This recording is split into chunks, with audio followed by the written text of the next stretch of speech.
بسم اللہ الرحمن الرحیم۔ بسم اللہ الرحمن الرحیم۔ مطالعہ قرآن حکیم عربی قواعد کے اجرا یعنی ایپلیکیشن کے ساتھ۔ یہ قواعد مکمل ہونے کے بعد اب ہم ان کی پریکٹس کر رہے ہیں اور ان کو اپلائی کر رہے ہیں قرآن حکیم کے مختلف مقامات کو بطور مثال لے کر۔ تو اسی سلسلے کا یہ آج سبق نمبر 5 ہے۔ گزشتہ مرتبہ یہ مشورہ ہوا تھا کہ یہ انداز زیادہ اچھا ہے کہ ہم کوئی ایک قاعدہ لے لیں اور پھر اس کے ذیل میں قرآن حکیم سے مثالیں لیں۔ یہ زیادہ مفید بھی ہے، اس میں گرامر ریوائز بھی ہو جاتی ہے اور قرآن حکیم سے کچھ مثالیں بھی آ جاتی ہیں۔ تو اسی اسٹائل کو ہم فالو کر رہے ہیں۔ تو آج یہ سبق جو ہے اس کا عنوان ہے فعل مضارع پر لام تاکید اور نون خفیفہ۔ نون خفیفہ سے مراد ہے نون ساکن، اس کی قرآنی مثالیں۔ اچھا، آپ کو یاد ہوگا کہ سبق نمبر 4 میں ہم نے فعل مضارع پر لام تاکید اور نون ثقیلہ، نون مشدد بھی کہتے ہیں اس کو اور نون ثقیلہ بھی اس کا نام ہے۔ وہ ثقیل ہوتا ہے یعنی اس میں تشدید ہے، 2 نون ہے، اور یہ اس میں صرف ایک نون ہے جزم کے ساتھ جو آخر میں آتا ہے، اس لیے اس کو نون خفیفہ کہتے ہیں۔ لیکن دونوں کے قاعدوں میں ذرا سا فرق ہے، اس لیے اس موضوع کو لیا گیا ہے۔ تو چلیں شروع کرتے ہیں۔ دیکھیے، لام زبر لا شروع میں تاکید کے لیے تو آتا ہی ہے، ٹھیک ہے نا، اور آخر میں اگر نون مشدد ہو تو وہ نون ثقیلہ بن جاتا ہے، اور اس میں تاکید زیادہ پائی جاتی ہے، یعنی انتہا درجے کی جو تاکید ہے نا وہ لام تاکید اور نون مشدد کے ساتھ، جس کو ہم نون ثقیلہ کہتے ہیں، جس کو ہم نے گزشتہ نشست میں پڑھا تھا۔ تو وہ ہے تاکید کا کلائمیکس، ٹھیک ہے۔ اس سے نیچے درجے کی جو تاکید ہے، یعنی ہے تو وہ بھی تاکید لیکن اس میں اتنا زور نہیں ہے، ٹھیک ہے، تو وہ ہے نون خفیفہ کے ساتھ۔ اس میں بھی یہی ہوتا ہے کہ شروع میں لام زبر لا لگاتے ہیں اور آخر میں بجائے نون مشدد کے نون ساکن لگا دیتے ہیں، ٹھیک ہے۔ تو اب یہ مثالیں لی گئی ہیں، اس میں دیکھیے پہلی مثال جو لی گئی ہے لَيَخْرُجَنَّ، ذرا اعراب پر غور کیجیے گا۔ اصل میں یہ تھا یخرجو، اس کی جو اصل تھی نا وہ ہے خراجہ یخرجو، باب نصرہ سے، نصرہ ینصرو کے وزن پر خراجہ یخرجو۔ اچھا، اب یخرجو سے پہلے لام زبر لا لگایا تو لا یخرجو ہو گیا، ٹھیک ہے نا، اور پھر جو ہے آخر میں نون لگایا۔ اچھا، اب جب یہ نون لگایا نا تو واحد مذکر کے لیے نون سے پہلے زبر ہونا چاہیے۔ یہ انہوں نے لکھا بھی ہے، دیکھیے بریکٹ میں، کہ زبر جو ہے وہ واحد مذکر کے لیے آتا ہے، وہ ضرور نکلے گا۔ خراجہ یخرجو بنے نکلنا، تو لیخرجن اس طرح پڑھیں گے، لیخرجن، وہ ضرور نکلے، وہ ایک مرد ضرور نکلے گا، بس۔ اچھا، اس میں جو ہے نا ترجمے میں ہم صرف ضرور کا لفظ بڑھاتے ہیں، جبکہ نون ثقیلہ میں ہم کرتے ہیں، یعنی اس کو تاکید کو ظاہر کرنے کے لیے ترجمے میں کہ وہ ضرور بالضرور نکلے گا، ٹھیک ہے، یعنی گویا کہ اس کی شدت کو ظاہر کرنے کے لیے ترجمے میں کہتے ہیں ضرور بالضرور نکلے گا، اور یہاں ہم ترجمہ کر رہے ہیں وہ ضرور نکلے گا، تاکہ تو دونوں میں فرق رہے۔ اچھا جناب، یہ تو ہو گیا واحد کا معاملہ۔ اب اسی کو ہم جمع کے صیغے میں لیتے ہیں، یخرجون۔ اگر آپ گردان کریں نا فعل مضارع کی، یہ سب کچھ ہم جو داخل کر رہے ہیں نا یہ فعل مضارع پر داخل کر رہے ہیں، ٹھیک ہے نا، ماضی پر نہیں ہوتا ہے، یہ مضارع ہی پر داخل ہوتا ہے۔ اچھا، تو یخرجو، یخرجان، یخرجون، گردان اگر شروع سے پڑھیں تو یخرجون بنے گا۔ اور اب اس پہ جناب لام زبر لا لگا دیا شروع میں، اور آخر میں ہم نے نون ساکن لگا دیا۔ اچھا اب جب یہ نون ساکن لگے گا نا تو وہ جو یخرجونا میں واو نون تھا نا اوریجنل صیغے میں، وہ گر جائے گا، وہ گر جائے گا، تو اب بن جائے گا لیخرجن، لیخرجن۔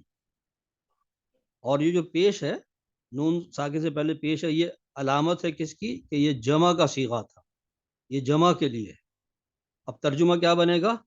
کہ وہ ضرور نکلیں گے، ٹھیک ہے، وہ لازمن نکلیں گے، لازمن کہہ لیں یا ضرور کہہ لیں، ٹھیک ہے، تو یہ ترجمہ بن گیا۔ تو یہاں سے اب آپ کو دو اصول پتہ چل گئے کہ اگر واحد ہوگا تو نون ساکن سے پہلے حرف پہ اوپر زبر ہوگا، جیسے اوپر تھا لیخرجن، اور اگر جمع ہوگا تو اس کی علامت پیش کی صورت میں آئے گی اور وہ بنے گا لیخرجن۔ یہ ہو گیا جناب۔ اچھا اب ایک ہم مثال لے لیتے ہیں واحد مؤنث کی۔ مؤنث کا صیغہ جو ہوتا ہے وہ ذرا ٹپیکل ہوتا ہے، مخاطب کا جو صیغہ ہے نا، تو وہ بنے گا تخرجینا، ٹھیک ہے، تفعلینا کے وزن پہ خط اگر آپ گردان کریں نا اوپر سے، تو جب آپ پہنچیں گے یعنی 3 اور 3 6 اور 1 7، ساتواں جو اب آپ بنیں گے نا صیغہ گردان میں، تو وہ ہوگا تخرجینا، تو ایک عورت نکلتی ہے یا نکلے گی۔ یہ تو اوریجنل صیغہ ہو گیا تخرجینا۔ اب اس پہ ہم داخل کر رہے ہیں لام زبر لا، لام تاکید شروع میں اور آخر میں نون۔ تو اب یہ جو نون ساکن داخل کریں گے نا تو یہ اوریجنل صیغے میں سے یا اور نون کو گرا دے گا، جیسے اوپر واو اور نون کو گرایا تھا اس نے، ایسے ہی یہاں آخر میں تخرجینا سے یا اور نون کو گرا دے گا، تو اب بن جائے گا لتخرجن، لتخرجن۔ یہ جین نہیں پڑھیں گے کیونکہ یا نون جو ہے نا آخر سے یہ ساقط ہو گیا، تو مخفف ہو کے گویا الٹیمیٹ جو اس کا نکلا ہے رزلٹ وہ کیا ہے؟ لتخرجن، لتخرجن۔ اور یہاں زیر جو ہے وہ واحد مؤنث کو ظاہر کر رہا ہے کہ اوریجنل صیغے میں جو ہے وہ واحد مؤنث کا چونکہ صیغہ ہے، وہاں زیر تھی تخرجینا میں، جیم کے نیچے زیر تھی، لہذا یہاں بھی جیم کے نیچے زیر ہے، ٹھیک ہے۔ تو ترجمہ تو آپ سمجھ ہی لیں گے کہ تو ضرور نکلے گی، مخاطب کا صیغہ ہے، تو ایک عورت ضرور نکلے گی، ٹھیک ہے اچھا جناب، لتا۔ جی جی اسد بھائی، ایک سوال، یہ تو سیکنڈ پرسن کے لیے، تھرڈ جی ہاں، پرسن کے لیے کیا بنے گا؟ آف مؤنث کا صیغہ، وہ ایک عورت ضرور نکلے گی۔ آ رہا ہے، آگے آ رہا ہے، اچھا آگے آ رہا جی جی آگے آ رہا ہے۔ اچھا دیکھیے اب آپ نے اب تک تو جو ہے نا تھرڈ پرسن کے سوری سیکنڈ پرسن کے لیے تھا نا، اب دیکھیے آپ آگے جو چوتھی مثال ہے وہ کیا ہے؟ اب یہ خرج یخرجو کے بجائے جو ہے نا فعال یفعلو سے اب آگے مثالیں دی جائیں گی، فتح یفتح کے وزن پہ آئیں گی۔ تو دیکھیے یفعلو، ٹھیک ہے نا، یفعلو وہ ایک مرد کرتا ہے یا کرے گا، اوریجنل صیغہ یفعلو۔ اب اس پہ ہم داخل کر رہے ہیں، ٹھیک ہے نا، تو لام زبر لا لگایا اور آخر میں نون لگایا۔ اچھا اب یہ چونکہ واحد کے لیے ہے نا، یفعلو وہ ایک مرد کرتا ہے یا کرے گا، تو اب ہم دیکھیں گے کہ نون ساکن سے پہلے زبر آئے گا، ٹھیک ہے، یہ پکی بات ہے کہ واحد کے لیے زبر آتا ہے اور جمع کے لیے پیش آتا ہے۔ تو اب یہ صیغہ جو ہے بن جائے گا لیفعلن، لیفعلن، وہ ضرور کرے گا، ٹھیک ہے، تھرڈ پرسن کے لیے آ گیا نا، وہ ضرور کرے گا۔ لیکن میرا سوال تھا تھرڈ پرسن میں مؤنث، وہ ضرور کرے مؤنث، گی، ہاں ہاں جی جی، وہ بتائیے۔ وہ ہاں وہ بتاتا ہوں میں، یہ ذرا مکمل کر لیں ہم، پھر اچھا میں بتاتا ہوں آپ کو، ہاں، یا بیچ میں اگر جہاں موقع آئے گا نا میں بتاتا ہوں۔ اچھا جناب، جو ضروری صیغہ ہے نا وہ ہم نے لیے ہیں جو اسی پہ قیاس کر کے پھر آگے آپ خود بھی پریکٹس کر سکتے ہیں۔ اچھا جناب، اب ہم ذرا جمع کا صیغہ لیتے ہیں۔ یفعلون، وہ سب مرد کریں گے یا کرتے ہیں۔ یفعلون ہے اوریجنل صیغہ، ٹھیک ہے، جمع کا ہے، واو نون لگا ہوا ہے آخر میں، اس پر داخل کریں تو لام زبر ڈا لگایا تو یہ بنا لیفعلو، اور پھر واو نون آخر سے گرا دیا اس نون ساکن کی وجہ سے، جیسے اوپر بھی آپ دیکھ کے آئیں، اور چونکہ واحد ہے تو پھر ہم لام پر نہیں جمع ہے سوری، تو ہم پیش برقرار رکھیں، ہم یہاں زبر نہیں لگائیں گے، تو بنے گا لیفعلون، لیفعلون، وہ سب مرد ضرور کریں گے، ٹھیک ہے جناب، یہ ہو گیا جمع کا۔ اچھا اب مخاطب پہ آ جائیے۔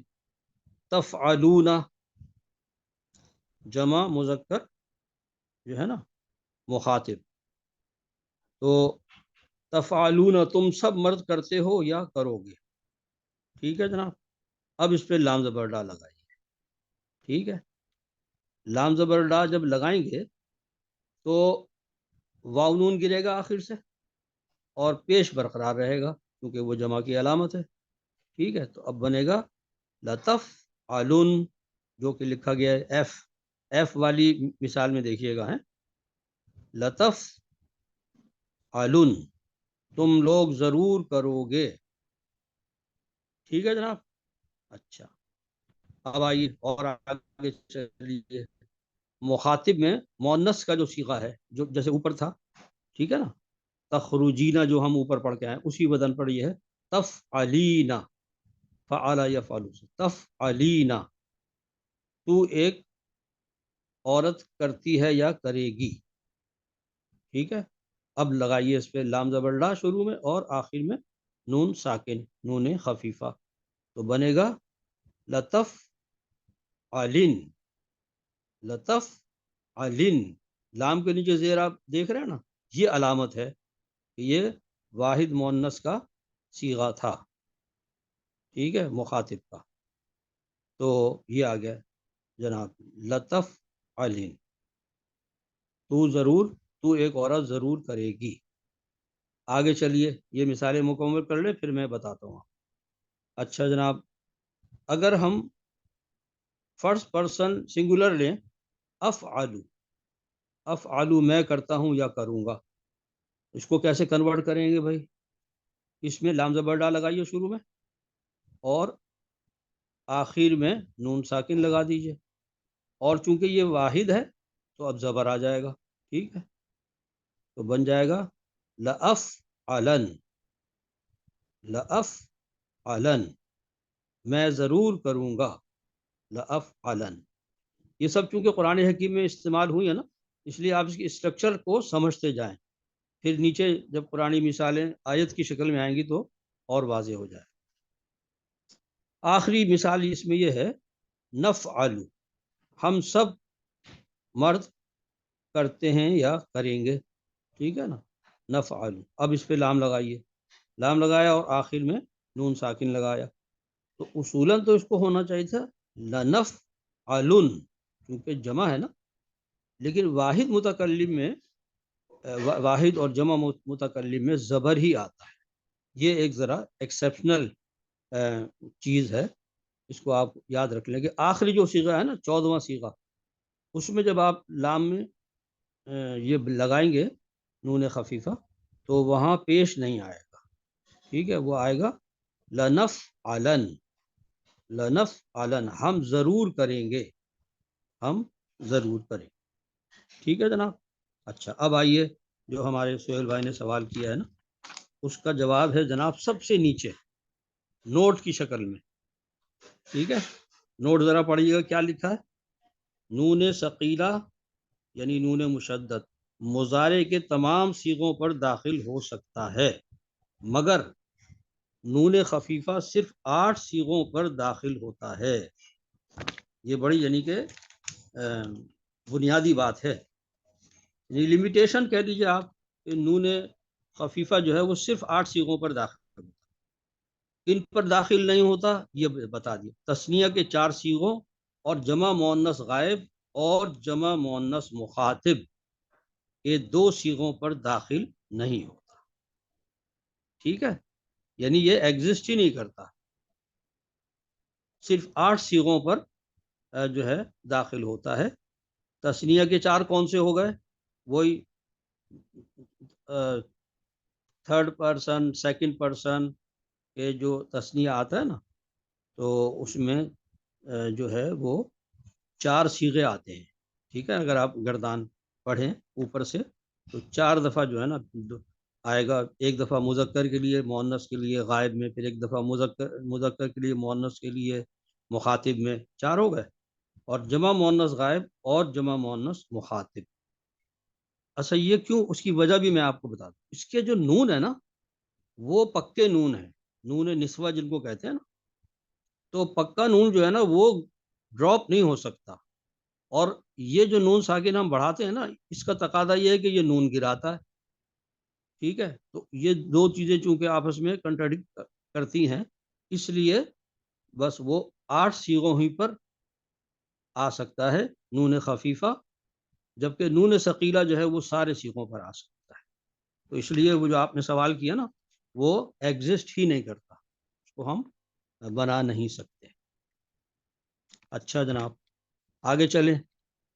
چند خصوصی قرآنی مثالیں، یہ بڑی اہم مثالیں ہیں، اور اس میں ایک مغالطے کا بھی جو ہے نا وہ ازالہ ہو جائے گا. وہ مغالطہ کیا ہے کہ جناب ہم نے شروع میں یہ پڑھا تھا کہ اسم جو ہوتا ہے اس کی پہچان یہ ہوتی ہے کہ اس پہ یا تو الف لام ہوتا ہے یا تنوین ہوتی ہے. ٹھیک ہے، جبکہ فعل پر ایسا نہیں، فعل پر نہ الف لام آتا ہے اور نہ تنوین آتی ہے. لیکن یہ قرآن حکیم کے 2 خصوصی مقامات ہیں. دیکھیے پہلی مثال لیجئے، کَلَّا لَئِن لَّمْ يَنْتَهِ لَنَسْفَعًا بِالنَّاصِيَةِ، سورہ علق کی آیت نمبر 15 ہے. ٹھیک ہے، تو اب آپ یہ دیکھیے یہ لَنَسْفَعًا جو ہے نا اس پہ تو تنوین آ گئی جبکہ یہ فعل ہے. تو یہ اشکال جو ہے نا یہ رفع ہو جائے گا جب آپ آج کی یہ بات سمجھ لیں گے. تو دیکھیے ہم شروع سے چلتے ہیں. لئن جو ہے کلا لئن، یہ لئن جو ہے در حقیقت 2 چیزوں کا مجموعہ ہے، لام زبر لا اور ان کے معنی ہوتے ہیں اگر. لام زبر لا کے معنی تو بے شک ہو گیا، اور ان کے معنی ہیں اگر. ٹھیک ہے، تو یہ اس طرح سے لئن لکھ دیا گیا ہے ملا کر، ورنہ یہ لام زبر لا الگ ہے اور ان الگ ہے. خیر، تو ہرگز نہیں، کلا ہرگز نہیں، لئن اگر وہ لم ینتہی باز نہ آیا. ٹھیک ہے، اگر وہ باز نہ آیا. لم سے دیکھیے جب وہ ہوتی ہے نا نفی، تو مضارع جو ہے نا وہ ماضی کے معنی میں چلا جاتا ہے. ٹھیک ہے، یہ ہم پیچھے پڑھ کے آئے ہیں.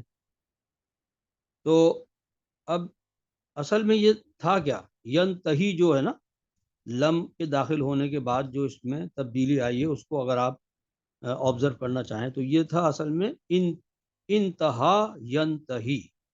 نون ہا یا مادہ ہے اس کا، اور یہ باب افتعال ہے. افتعال، افتعال یفتعل افتعال. انتہا ینتہی انتہاء، پھر وہ تبدیل ہو کے بن گیا انتہا ینتہی. ٹھیک ہے جناب، تو ینتہی پر جب لم داخل ہوا تو اس نے جو ہے نا آخر کی یا گرا دی. ینتہی سے یا گر گئی تو لم ینتہی خالی ہا رہ گئی، اور یہ تو ہوا اس کا ظاہری عمل کہ لم کی وجہ سے آخر کی یا گر گئی. ینتہی تھا اصل میں جو ینتہی رہ گیا. نمبر 2 کہ یہ مضارع سے نکل یعنی حال اور مستقبل سے نکل کے یہ ماضی میں چلا گیا، یہ تو ہوئی تبدیلی. ٹھیک ہے، یعنی ابھی تک ہم وہ نون خفیفہ پر نہیں پہنچے ہیں، یہ تو اس سے پہلے کی جو وضاحت ہے وہ آپ کے سامنے پیش کی جا رہی ہے. تو یہاں تک کا ترجمہ تو سمجھ میں آ گیا. ہرگز نہیں اگر وہ باز نہ آیا. اب دیکھیے وہ جو چوکٹے میں لکھا نا لنصفعن، وہ کیا ہے؟ تو دیکھیے معنی اس کے یہ ہیں، تو ہم اس کی پیشانی کے بال پکڑ کر ضرور کھینچیں گے، لنصفعن ہم ضرور کھینچیں گے، بالناصیہ اس کی پیشانی کے ذریعے سے یا اس کی پیشانی کے بالوں کو پکڑ۔ اب نیچے وضاحت کی گئی ہے کہ یہاں لنصفعن جو استعمال ہوا در حقیقت لنصفعن نون ساکن کے ساتھ تھا اوریجنلی، ٹھیک ہے، لیکن کتابت کے اندر کیونکہ دونوں کی آواز ایک ہی جیسی ہے نا، دو زبر لگائیں یا آخر میں نون ساکن لگائیں، دونوں کا جو تلفظ ہے وہ ایک ہی ہے، لنصفعن لنصفعن۔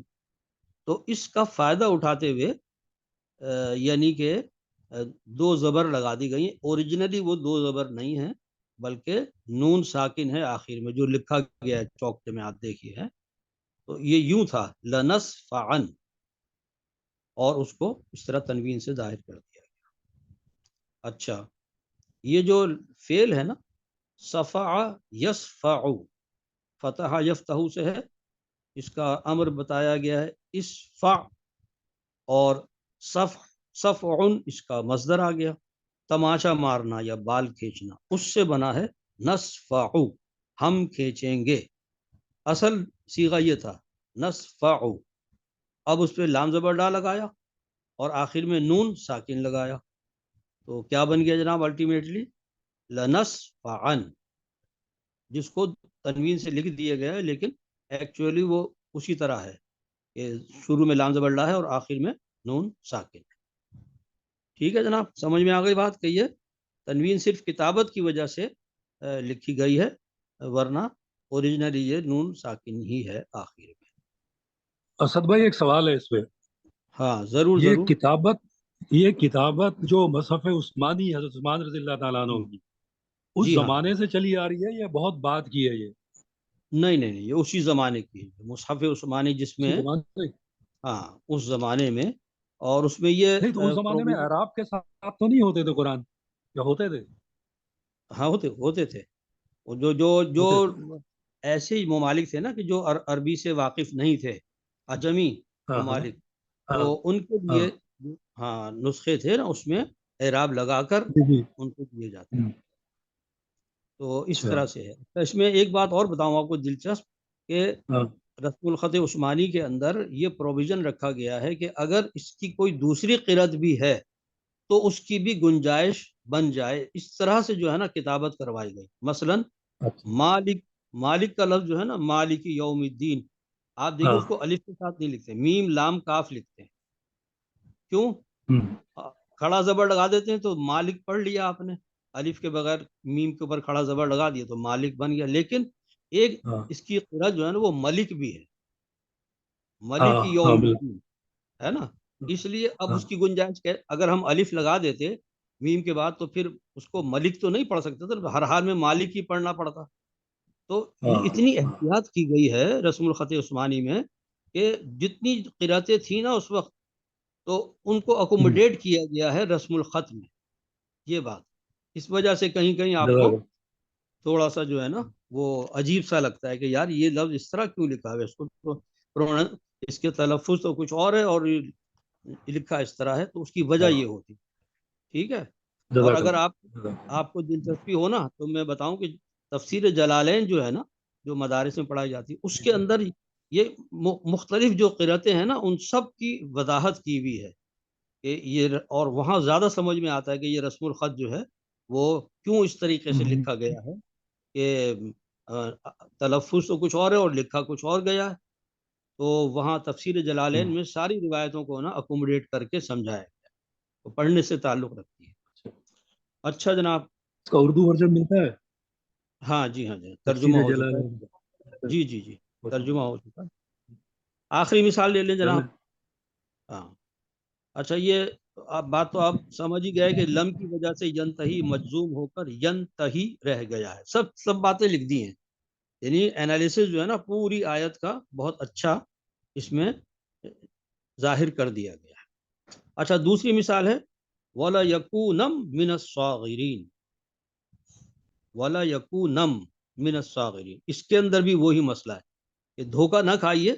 یہ تنوین جو ہے نا یہ اسم کی علامت نہیں ہے یہاں پر، وہی رسم الخط کی وجہ سے جو ہے کتابت جو ہے دو زبر کے ساتھ کر دی گئی ہے، ورنہ اصل میں یہ کیا ہے. اب دیکھیے نیچے اس کو واضح کیا گیا. ترجمہ سن لیں پہلے. اور وہ بہت زیادہ ذلیل و خوار ہو جائے گا. ولا یکونم من الصاغرین، صاغرین وہ صغیر سے بنا ہے، چھوٹا، کمتر، ذلیل، یہ سارے اس کے معنی کیے جا سکتے ہیں. ولا یکونم من الصاغرین، اور وہ بہت زیادہ ذلیل و خوار ہوگا، ہو جائے گا. یہ تو ہوا ترجمہ، سورہ یوسف کی آیت ہے. لیکن دراصل یہ لیکونن تھا، چوکٹے میں لکھا ہوا نا لیکونن، آخر میں نون ساکن ہے، جو آج کا ہمارا موضوع ہے نون خفیفہ، یہ اس کے ساتھ تھا یہ لیکونن. کتابت کی وجہ سے اس کو لیکونن تنوین کے ساتھ لکھ دیا گیا ہے، چونکہ دونوں کا تلفظ تو ایک ہی ہے. آپ آخر میں نون ساکن لگائیں یا تنوین لگائیں نون کے اوپر، نون الف کے اوپر، تو ایک ہی جیسی آواز چونکہ نکلتی ہے، اس لیے اس کو تنوین کے ساتھ لکھ دیا گیا ہے. اور تحلیل اس کی نیچے کی گئی ہے کہ لام زبر لا الگ ہے، یکونا الگ ہے، اور نون خفیفہ الگ ہے. تینوں کو جوڑ دیجئے تو بن جائے گا لا یکونن. ٹھیک ہے، وہ ضرور ہو جائے گا. کانا یکونو کے میں نے ہونا ہوتے ہیں نا، کانا یکونو، یہ کاف واو نون اس کا مادہ ہے. کانا یکونو سے یہ بنا ہے کوانا یکونو. ٹھیک ہے، نصارہ باب نصارہ ہے، کوانا یکونو سے بن گیا کانا یکونو. جیسے میں نے بتایا تھا کہ تعلیل ہو جاتی ہے جب حرف علت آتا ہے، تو بن گیا کانا یکونو. تو لام زبر لا لگایا تو پھر یہ بن گیا لا یکونن، وہ ضرور ہو جائے گا. ٹھیک ہے، اور چونکہ یہ واحد ہے تو اس لیے دیکھیے نون ساکن سے پہلے زبر آیا ہے. لام کلمہ نون ہے، نون پر زبر ہے، جو واحد مذکر کی علامت ہے، اس کا خاص خیال رکھنا پڑتا ہے. تو خلاصہ یہ نکلا کہ نون ثقیلہ سے زیادہ مشکل جو ہے نا نون خفیفہ کو سمجھنا ہے. ٹھیک ہے، نون ثقیلہ تو سب پر لگ جاتا ہے اور اس کا ایک ہی جیسا پیٹرن ہے، لیکن نون خفیفہ جو ہے نا یہ ایک تو سب پر لگتا نہیں ہے، صرف 8 صیغوں پر لگتا ہے، اور پھر اس کے اندر واحد اور جمع کا بہت خیال رکھنا پڑتا ہے. ٹھیک ہے، آخری نوٹ تو ہم پہلے پڑھ ہی چکے ہیں، دوبارہ پڑھ لیتے ہیں کہ نون ثقیلہ جو ہوتا ہے یعنی نون مشدد جو آپ نے سبق نمبر 4 میں پڑھا تھا، وہ مضارع کے تمام صیغوں پر داخل ہو سکتا ہے، مگر نون خفیفہ صرف 8 صیغوں پر داخل ہوتا ہے، جس میں کہ تثنیہ کے 4 صیغوں اور جمع مؤنث غائب اور مخاطب کے 2 صیغوں پر وہ داخل نہیں ہوتا. ٹھیک ہے جناب، تو اس طریقے سے یہ انشاءاللہ آپ ذہن میں بٹھاتے جائیں. اور ایک نصیحت میری یہ ہے کہ آپ جب یہ سب کچھ پڑھ رہے ہیں نا، تو جب آپ تلاوت کیا کریں نا تو آپ غور کیا کریں.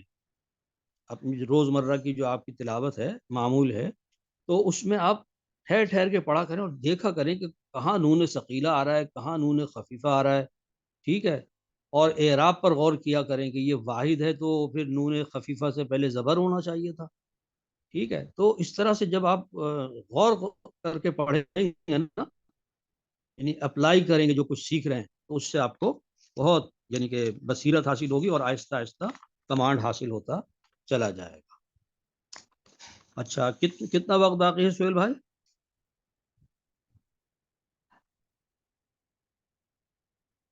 ہیلو. جی یہ میں نے بند کیا ہوا تھا، 9 منٹ باقی ہے، 8-9 9 منٹ، منٹ 8-9 منٹ. ہاں چلے، بہت اچھی بات ہے. اچھا، اس میں ایک دو باتیں ذرا آپ کے گوش گزار کر دوں وقت سے فائدہ اٹھاتے ہوئے. اچھا ایک بات تو میں نے یہ کہی. اس کو جی ہم جی، ریکارڈ کر رہے ہیں یا؟ ہاں کریں کریں، یہ ٹھیک بہت ہے، مفید باتیں ہیں، اسی ٹھیک ہے. سبق سے انہی اسباق سے متعلق. جی ہاں. ٹھیک ہے، پہلی بات تو یہ جو میں نے ابھی کہی تھی کہ ان قواعد کو تلاوت کرتے وقت ملحوظ رکھیں اور غور کریں اور پریکٹس کے لیے اپلائی کرتے جائیں. جو جو کچھ آپ کو پڑھایا جا رہا ہے نا، اس کو آپ بس پڑھ کے نہ چھوڑ دیں، بلکہ ذہن نشین رکھیں، بار بار دیکھتے بھی رہیں، اور جب آپ تلاوت کریں تو ان کو اپلائی کرتے جائیں.